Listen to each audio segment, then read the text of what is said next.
Welcome to THG Week Rewind, Episode 9. Let's rewind the week.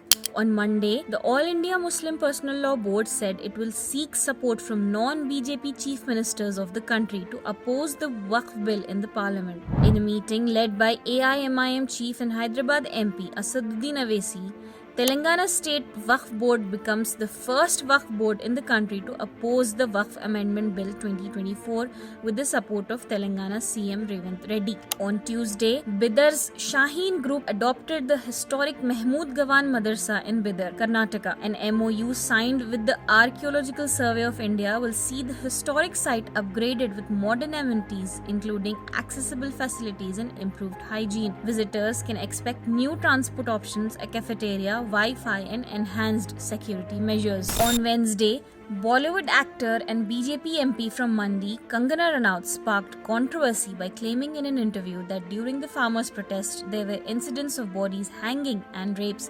Ranaut suggested that without India's strong leadership, the situation could have escalated into something similar to Bangladesh's crisis. She also insinuated that foreign forces like China and the US were involved in the farmers' protest. The opposition and protesting farmers took strong objection to her views. The BJP quickly distanced itself from her remarks. On Thursday, BCCI Secretary Shah became ICC chairman unopposed and will be taking charge from December 1st. Shah becomes the youngest ICC chairman at the age of 35. On Friday, Assam Assembly ended a special break granted to Muslim MLAs for Friday prayers. Sparking controversy, the Assam Assembly will no longer provide 2-hour break to Muslim MLAs on Fridays. On Saturday, in a shocking incident in Maharashtra, Haji Ashraf Maniyar, an old Muslim man traveling in a train to meet his daughter, was abused and beaten by co-passengers, accusing him of carrying beef. The old man's son filed a complaint with the police,